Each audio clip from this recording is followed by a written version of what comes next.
80 million years ago, disaster came to a world ruled by dinosaurs.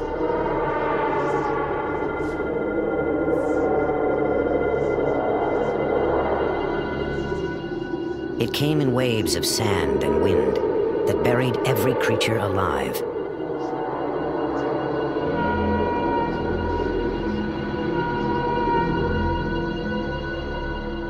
For eons, the dinosaurs lay entombed in a place that would one day be called the Gobi Desert, in a country named Mongolia. Among the dead was one of the strangest dinosaurs that ever lived. It was called Oviraptor. It was swift, smart, lethal. Now only bones tell us about its life and the vicious world it lived in. The bones have given us a glimpse of those ancient times.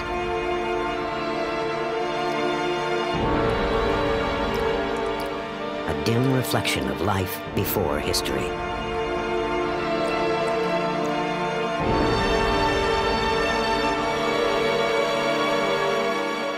But there is more to the story. Still hidden in the vast emptiness of the Gobi. Now, an ambitious expedition is traveling to that distant desert to uncover the secrets of the Oviraptor's world.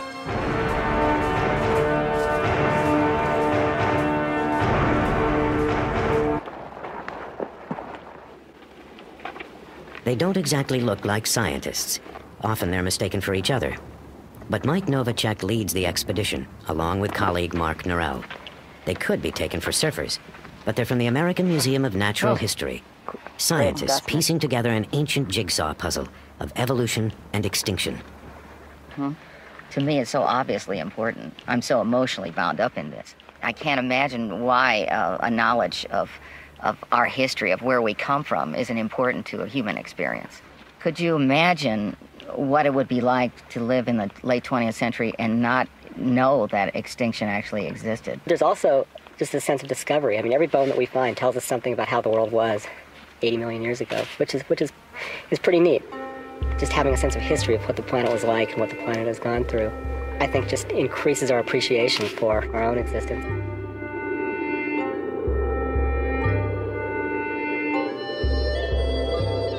Mike and Mark are about to journey to the sun-scorched badlands of the Gobi. It's a desolate area, 500,000 dusty square miles of sand, scrub, and red rock cliffs. But it's a paleontologist version of heaven, for this is where the Oviraptors lived and died, and lay untouched in the earth for millennia. Then in 1922, one of the most famous scientific expeditions in history wound its way toward Mongolia's dinosaur graveyard. Its leader was a charismatic and controversial explorer named Roy Chapman Andrews. Like Mark and Mike, he came from the American Museum of Natural History. But Andrews was an incurable publicity hound and a scientific cowboy. Where his paleontologist used a camel hair brush, Andrews hacked away with a pickaxe. But he found one of the richest dinosaur boneyards in the world. He returned with a spectacular collection of fossils and a library of stunning film images.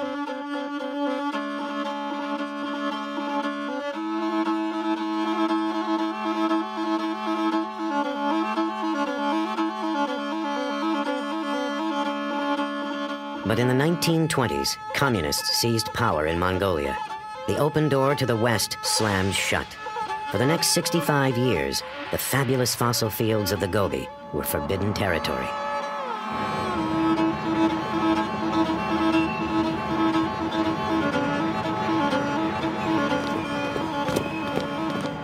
Now everything's changed. Only token symbols of Russia's domination remain. Finally, Western scientists can return. We don't want those onions. They rot in 2 days. So Mark and Mike were among the first scientists allowed in. They're now back for their 6th expedition with the Mongolian Academy of Sciences. 3 kilos? 3 kilos. 3 kilos. Yeah. right, we're ready to rock. I'm ready to roll.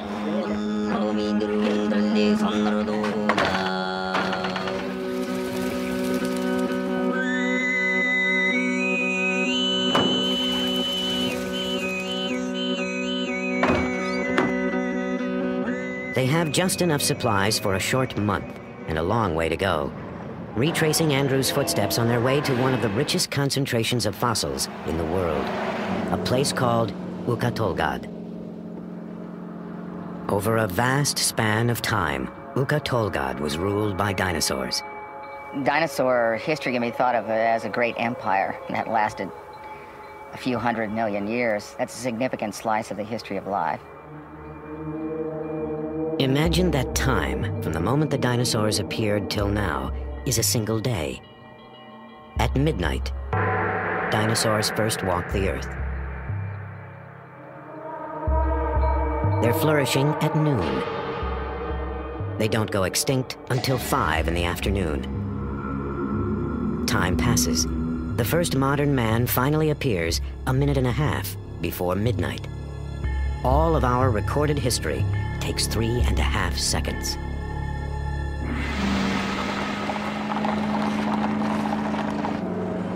In the Gobi, time seems to have stood still. The Gobi is such a big place, and it basically has no life support system.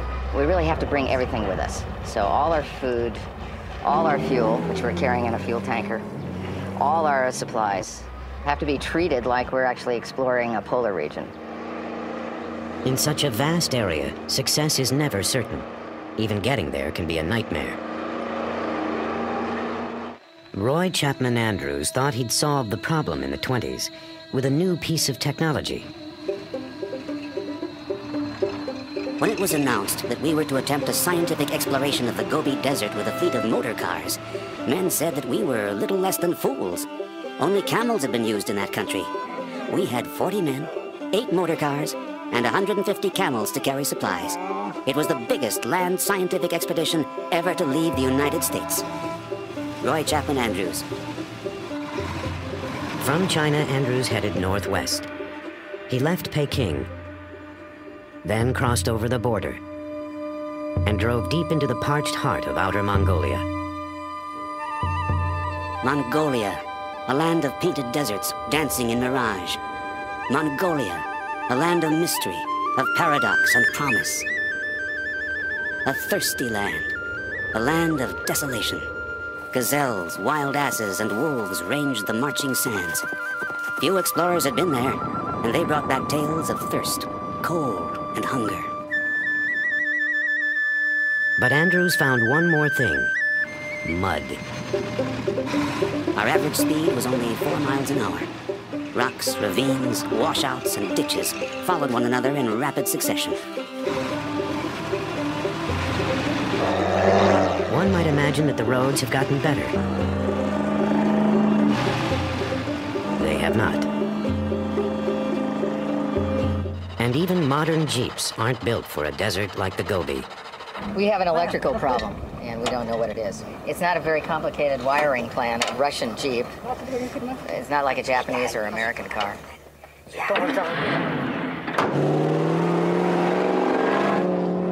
They're up and running.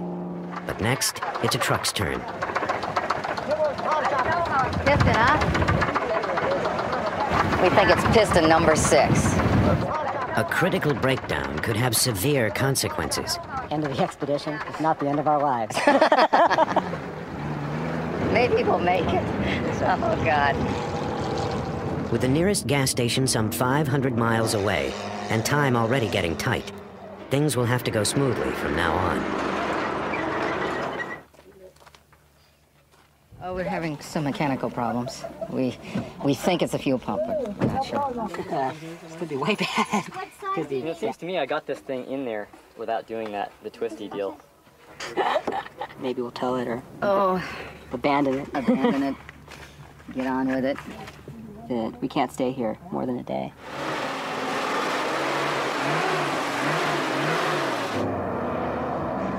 After more than 12 breakdowns, the vehicles all decide to run at the same time.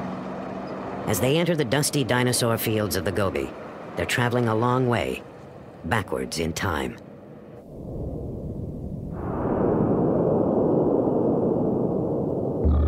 Dinosaurs first appeared some 230 million years ago in a world with a different face.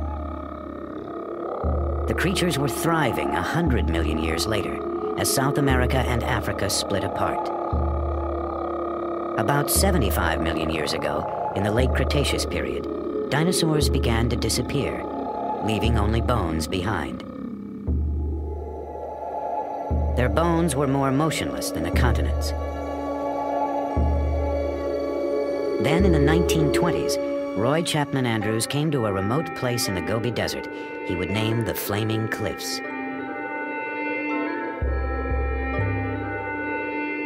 It was a likely-looking place. There appeared to be medieval castles with spires and turrets, brick red in the evening light, colossal gateways, walls and ramparts. A labyrinth of ravines and gorges studded with fossil bones make a paradise for the paleontologist. Without a doubt, there were hundreds of bones lying just beneath the surface. But where? If only my eyes could pierce that baffling surface and get a glimpse of what lay concealed. Within minutes, they were finding fossils. Andrews and his team had stumbled onto the mother lode of dinosaur bones. They discovered the remains of some 200 different animals, many of them completely new species. The fossils revealed a world that Andrews found alien and terrifying. Dinosaurs were the sort of creatures you might think of as inhabiting another planet, or the kind you dream of in a bad nightmare. It was an image our culture nourished for generations. Dinosaurs were fierce, monstrous, and not all that bright.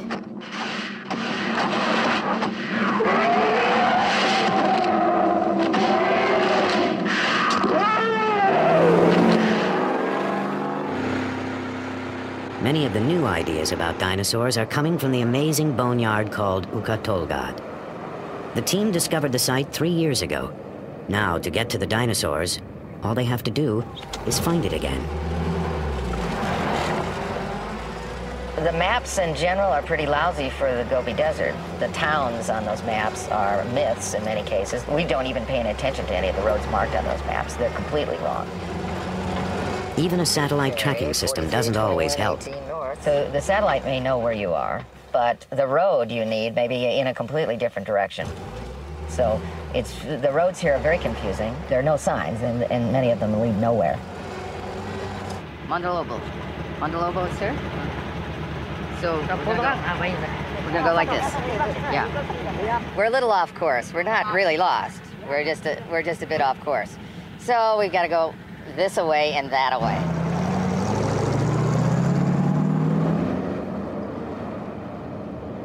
At times, you have to go in circles to move forward.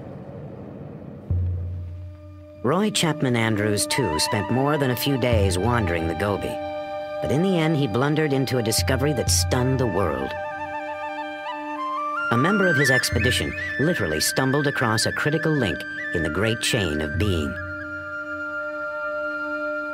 On July 13th, George Olson reported that he had found some fossil eggs. We did not take his story very seriously. Nevertheless, we were all curious enough to go with him to inspect his find. There could be no mistake. Our paleontologist finally said, "Gentlemen, there is no doubt about it. You are looking at the first dinosaur egg ever found."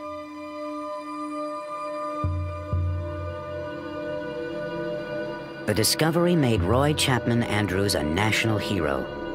But the eggs were not alone. Lying above the nest was a bizarre skeleton, a bird-like dinosaur unknown to man. It had apparently been caught in the act of murder, stealing the eggs. So it was forever cursed with the name Oviraptor, Latin for egg thief. It would be years before we discovered the strange truth about the animal called Oviraptor.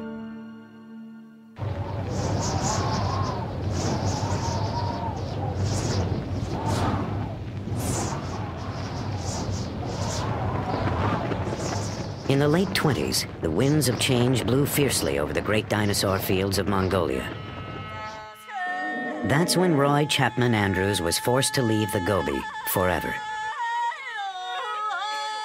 We are more than ever convinced that Central Asia was a paleontology Garden of Eden. Still, we have shown the way, have broken trail, as it were.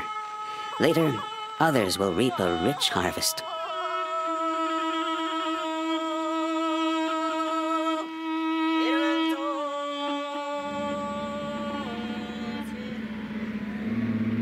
Decades later, Mark and Mike are hoping to find the treasures that Andrews left untouched in the sand. After more than a week in the blistering Gobi, they finally reach their goal, the brown hills of Ukatolgad.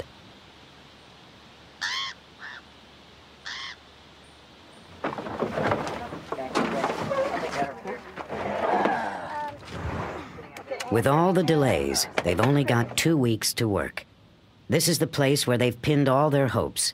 With luck, a year of shifting sands has exposed more bones. But even here, there are no guarantees.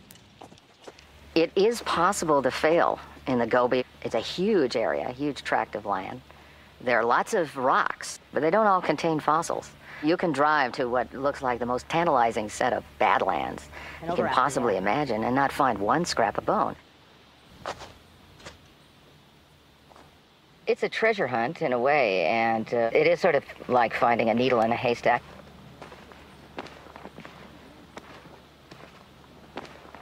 But on this day, discovery and elation are immediate. I see it.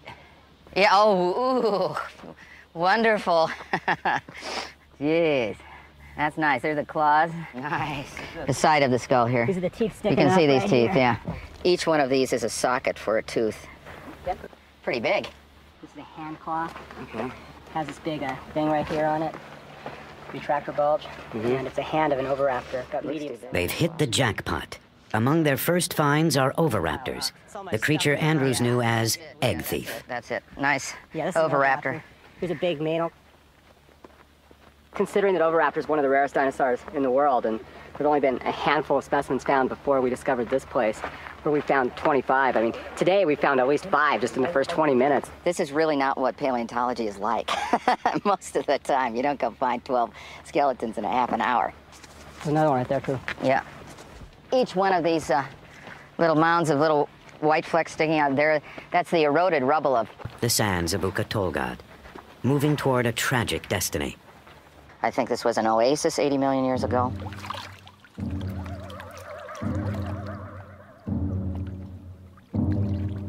There are huge numbers of dinosaurs and other vertebrates congregating around maybe some water.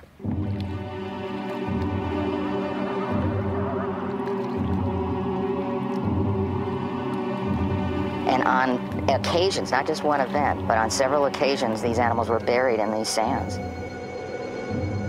We'd have to imagine an enormous sandstorm or an enormous force bearing down on these creatures for such a disaster. Some of the dinosaurs almost look like they're trying to swim to the surface, much like a skier in an avalanche, caught in some cases in their struggle to get out of this sand avalanche or great wall of sand that engulfed them. Perhaps they suffocated in the sand. Hey, I just swept there. Now you've made it all dirty again. Take pride in my work. So next year we'll bring some dustbusters. The prehistoric sandstorm buried dinosaurs at every stage of life. And on their first expedition here, Mark and Mike made an unprecedented discovery. A nest with eggs. And inside one was an embryo. The embryo of an oviraptor. Like a dinosaur on the half-shell. Here was the vicious carnivore, the egg thief, just a tiny baby about to hatch.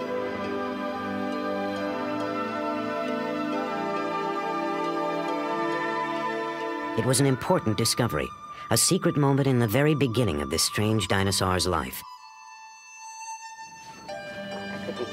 This year, they're hoping to find out more about the oviraptor and its fate.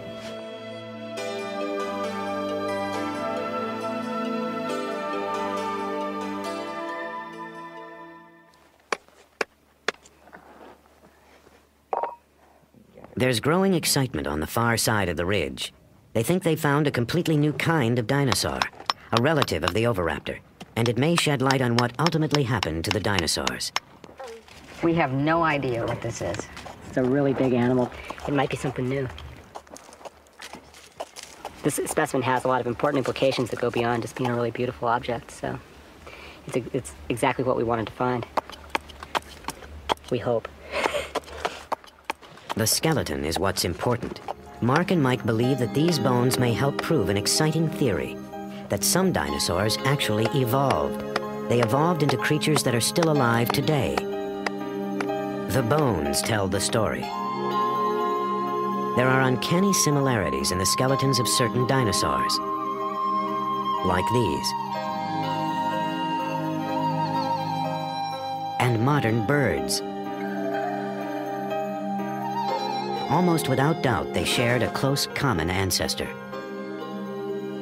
And each new find may help prove that dinosaurs did not really go extinct, that birds, in fact, are dinosaurs.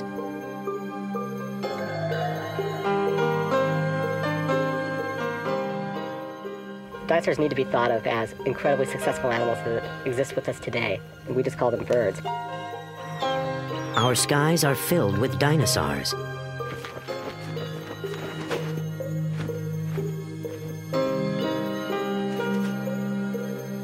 It's a bad metaphor to use to call something like dinosaur-like, you know, just because it's old, obsolete, ugly, stupid, and slow. I mean, that's not what these animals are all about. I mean, it's like the swifts flying around here and things. I mean, they're a type of dinosaur, and that they're still with us now.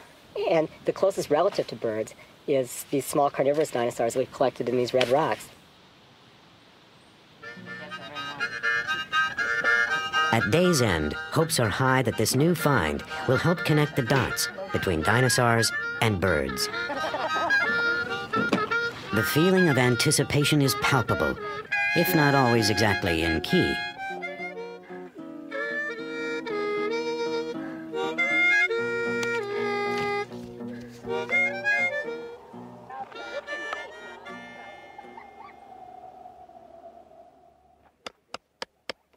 First thing in the morning, they're back at the site. So we hope we got something we can identify eventually. So Mike, work on that. Kill that beetle while you're at it. Here we go, Mark. Okay, pry it out. As they pry the rock open, they sense trouble. Yeah. Hello. Look at that. Yeah. I don't know what that is. We're a bunch of scutes, maybe. I'm afraid to say. Could it be a theropod with arms? No. Well, there could be, but there's... It's not known to science. I think what we're looking at is that there's a dead theropod right there that's gone, and we're excavating an ankylosaur. And the ankylosaurs are among the most common dinosaurs around. It's not a new dinosaur at all. It's not even related to birds. I'll show you. Clean. I'm sure this is an ankylosaur. I mean, I'm like 100% So do you want to just go positive. away? Okay. What they want to do now is give up. All that work.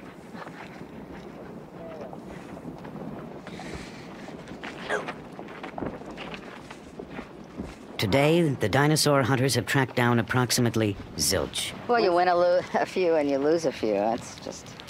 I don't feel too good right now. I'm tired. They've spent 2 fruitless days working in the blistering heat. But tomorrow will be another day. With any luck, a better one.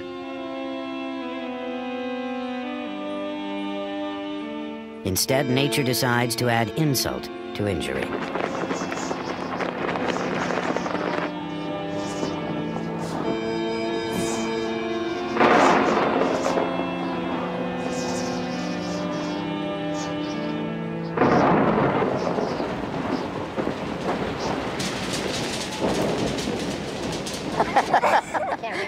As Mongolian would say, Ik Boro, it's raining. Sounds like I'm bored. Yeah, it sounds like I'm bored, yeah. With $1 in my hand and an aching in my heart, my pockets full of sand.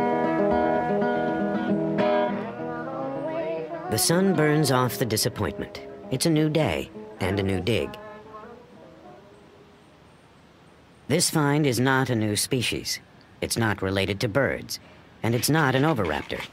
But it probably was the oviraptor's prey. It's an animal called Protoceratops. They called these guys the cows of the Cretaceous. They were sort of everywhere. They roamed around, they think maybe in herds and... It's full of spikes. We actually call it spiky now. Yeah. We've sort of bonded with this one. These are the eyes and the snout. So we're looking at the scalp from the top. These are chick spikes and the frill covering the neck here. This will kind of...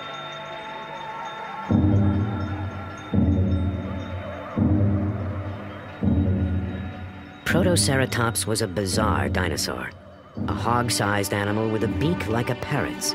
A strict vegetarian that grazed the ancient Gobi. Around its head was an elaborate shield, but the shield didn't protect it from its enemies.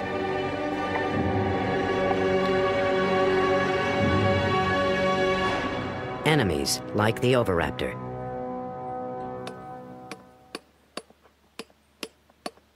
And that's exactly what the team digs up next. Oviraptors, a pair of them, lying so close together they seem to describe an ancient romance. Yeah, we're kind of fond of them. Yeah. We're trying to figure out what names to give them. Yeah. Well, you know. Ozzie and Harriet, Romeo and Juliet. Batman and Robin. Well, we have a hypothesis they were holding hands. They were sort of reaching for each other across the miles. The star-crossed oviraptors are given the permanent nicknames of Romeo and Juliet. So we have one hand just down here. This is the other one. Krista now is gluing another hand. And this is, of course, the neck coming up and the head and the hip bone. And over here, we have a claw.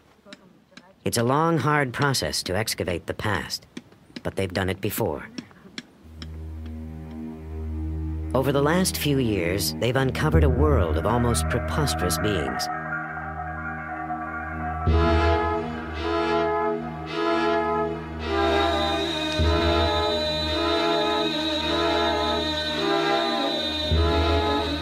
Some are related to birds. Others are even related to us. Our tiny ancestors, mammals that lived alongside the oviraptors. Most of these mammals were small, like early mice and shrews. But these insignificant creatures gradually evolved into all the mammals of our world. The cats, the aardvarks, the whales, and even human beings.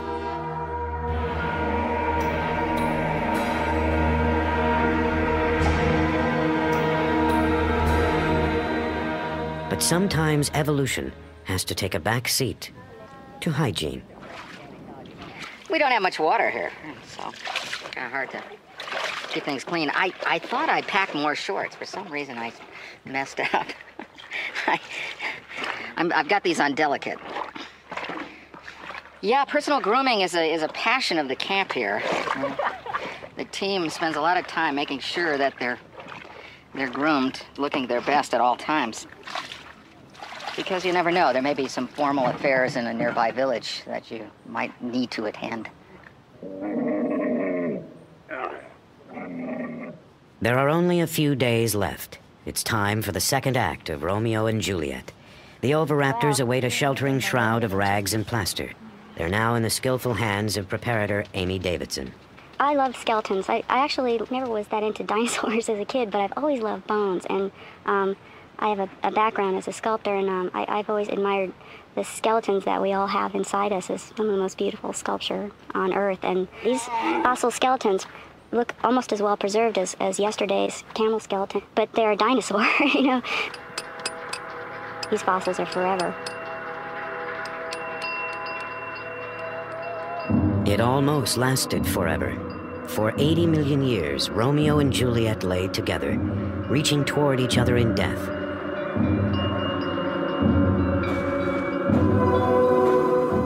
What were they like in life? Did they hunt together, share food with each other, fight with each other?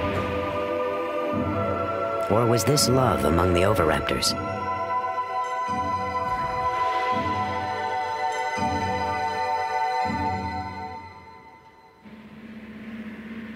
Scientists may never know for certain if the bird-like oviraptors fell in love.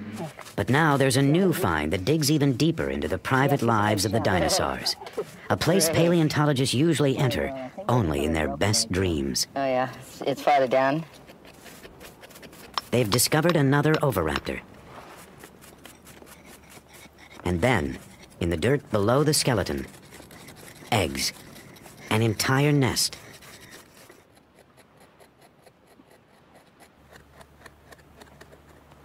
How many eggs now revealed? 1, 2, 3, 4, 5, 6, 7, 8, 9, and then 3 over there, 12. 12 eggs.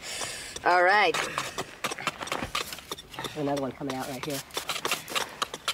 Now, this is really a great fossil find because it's one of the rare instances where we can capture a little bit of behavior that's 80 million years old. Here we have a sort of a day in the life or the death of a creature, of a dinosaur, in association with something it did during its life. This one was fossilized where it dropped, and it happened to drop right on top of its own nest. She didn't just drop there. The good mother oviraptor was sitting on the nest. They probably brought food to their nest, as birds do. And the good mother tended her eggs. Like a bird, she prodded them into a circle. The fearsome carnivore of the Gobi was parenting. So the story of the dinosaur named Egg Thief has finally come full circle. The oviraptors watched over their eggs and took care of the nest. Now they will never be seen as simply nightmare creatures again. The dig has been everything the team could hope for. But to see what they've really got, they have to get all the fossils safely out of the ground, and then take them on a trip exactly halfway round the world. Sheathed in plaster, Romeo and Juliet are now heavy, but dangerously delicate, like Rice Krispies wrapped in concrete. No, you went that way. Okay, go that way. Sorry, I thought you meant push back. Perfect. It's beautiful, Amy. More. Okay. Nothing came out. Yeah. So far, so good. Now they have to convince the good mother oviraptor to come down from her hillside perch. It's like moving a grand piano off a cliff.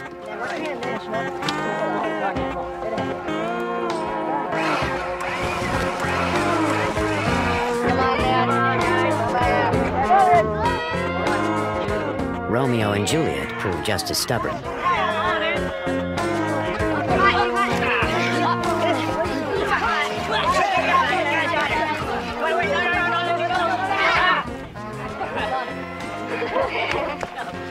I'm happy. Just drive slow, please.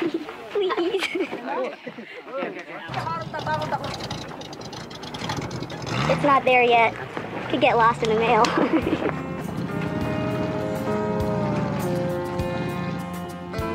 They do get lost in the mail. The good mother oviraptor and Romeo and Juliet are trucked east.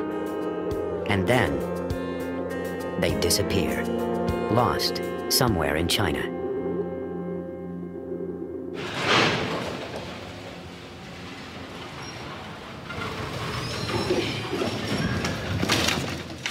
After 4 months bound up in Chinese red tape, the dinosaur fossils finally make it to their destination. The American Museum of Natural History in New York. The first arrival is Juliet. She's headed for Amy's lab, where if all goes well, they'll find out what ancient secrets lie beneath the recent coat of plaster. I'm really glad this is here. This is great. From the summer in the Gobi to the winter in New York City.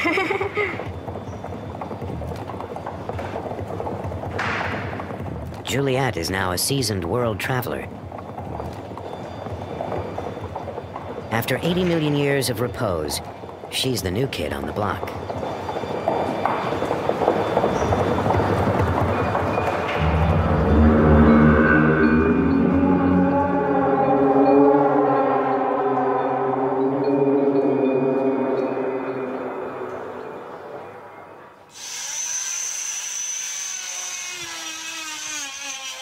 There's a lot of questions at this point.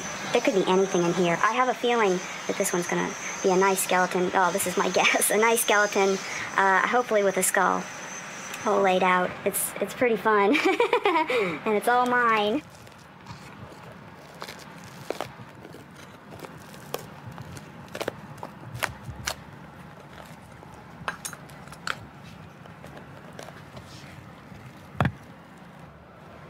It's a tricky business. Millimeters make all the difference.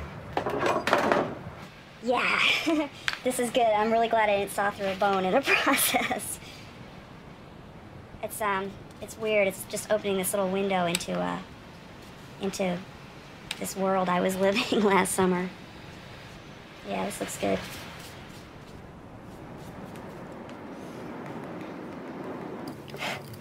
After all this work, they still don't know if Juliet is an important specimen, whether her skeleton is perfect or a total ruin. Oh, this is great. I'm really psyched, because this is the skull. It does have a skull. We're really, really happy.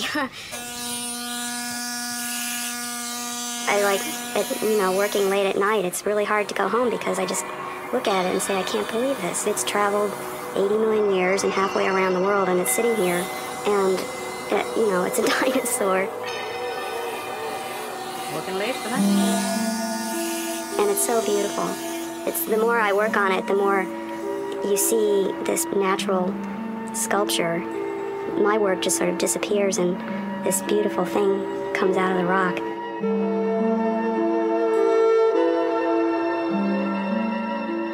The process takes weeks.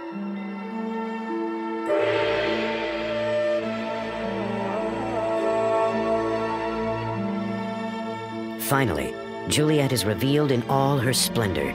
She's everything they've been hoping for. Perhaps the most perfect specimen ever found. A dinosaur for the ages. It's a beautiful fossil. In fact, I mean, I think that this is probably the best prepared and the best preserved oviraptor that's yet been worked on from our expedition or even anywhere in the world. I think we're going to have to be able to relish in the fruits of last summer for many years to come. Makes you wonder what's still out there. She's more than a pretty face. These bones will help us trace the evolution of dinosaurs into birds. Meanwhile, Juliet makes a scientist dream about the world she left behind. I think what fascinates me is the broad picture. What was it like if you were flying in a little Piper Cub over that area like some of the bush pilots do over the Serengeti? What would it look like then? All those dinosaurs and the mammals and the lizards and the goby. After 6 long summers, Mark and Mike have uncovered the hidden secrets of the goby, making Juliet's world feel almost real. You could picture a lake, perhaps, and some cliffs, and a bunch of oviraptors on a cliff like a colony of seabirds, perhaps.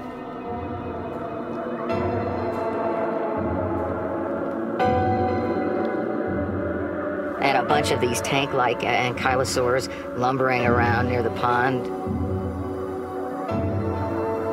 And perhaps a herd of protoceratops wandering through, and every once in a while, a vicious velociraptor coming over the hill to nab something.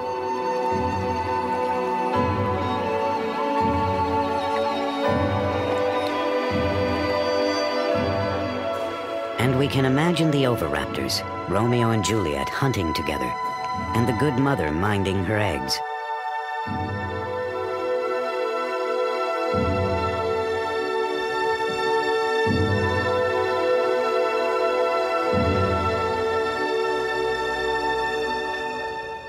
Unnoticed in its low station is our own ancestor, a tiny, tense creature lost among the powerful beings of the ancient goby.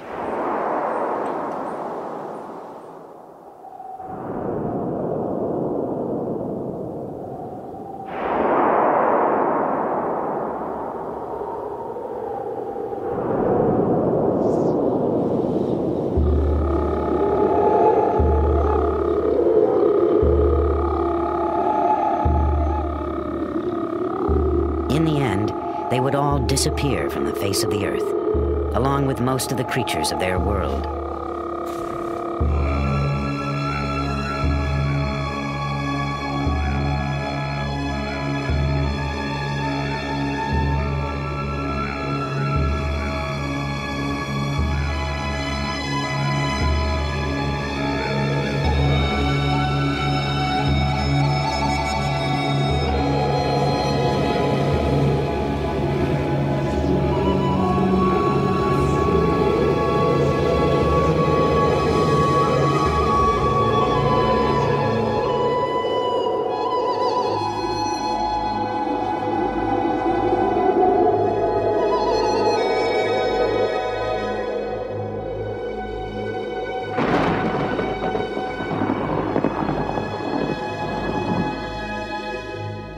From our perspective, of course, this mass extinction event is not a big problem because we're part of the group that survived and started evolving into bats and large hoofed animals and lions and tigers and bears, and ultimately humans. Ultimately, humans, like the oviraptors and most of the dinosaur kingdom, may not be able to count on permanent residence on Earth. Every species that's ever lived has become extinct, or will become extinct.